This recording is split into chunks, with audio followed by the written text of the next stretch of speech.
Hi guys, this is your Gem Ini here, Tar Reader. So tingnan natin, is it a yes or no answer for your question? Isipin mong mabuti ang tanong na nais mong masagot ng yes or no. Just a reminder, this is a general reading.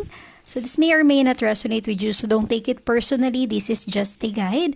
This is also a timeless reading, so kung panood mo to sa ibang panahon or ibang pagkakataon, possible na nakatadhanang mapanood mo ang reading na ito.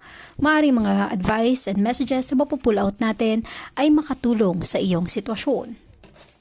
Also, please like, share, comment, and subscribe for more videos like this. Give me your energy. Isipin mong mabuti ang tanong na nais mong masagot ng yes or no. Okay? Attract your question. I-feel mo yung tanong na nais mong masagot ng yes or no. Alamin natin, is it a yes or no answer for you?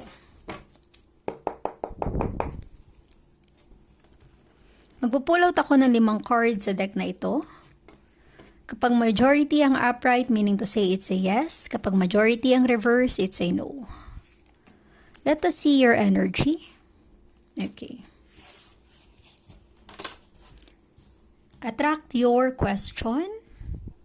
Alamin natin, is it a yes, no answer for you? You have here, Ace of Swords upright.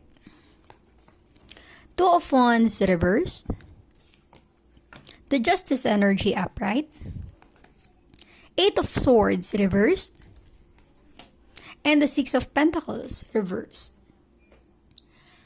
Meron ka ng 3 reversed energy at 2 upright, meaning to say it's a no answer for you. I'm really getting here, maaaring ang iba sa inyo ay connected with a strong Libra. I'm strongly getting some kind of energy na merong naging unfair sa'yo, nakagawa ng pagkakamali, hindi naging patas, maaaring inagrabyado ka, okay? Niloko, pinaniwala. But it feels like unti-unti ka nagkaroon ng realization or namulat sa katotohanan. I'm really getting that kind of vibe. Maaaring ikaw ay merong ma-receive na message about this truth or clarity. At nararamdaman ko kung sino man yung mga taong nakagawa ng pagkakamali or hindi maganda sa'yo, maaaring bumalik ito sa kanila. You have the 6 of Pentacles and the Justice energy. This is some kind of a law of attraction. Okay?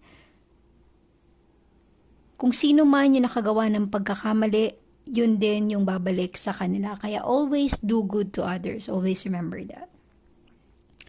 Huwag kang mawala ng pag-asa. Kung siguro nakaka-encounter ka na feeling down sa sitwasyon mo ngayon, mababago din yan soon or in the near future.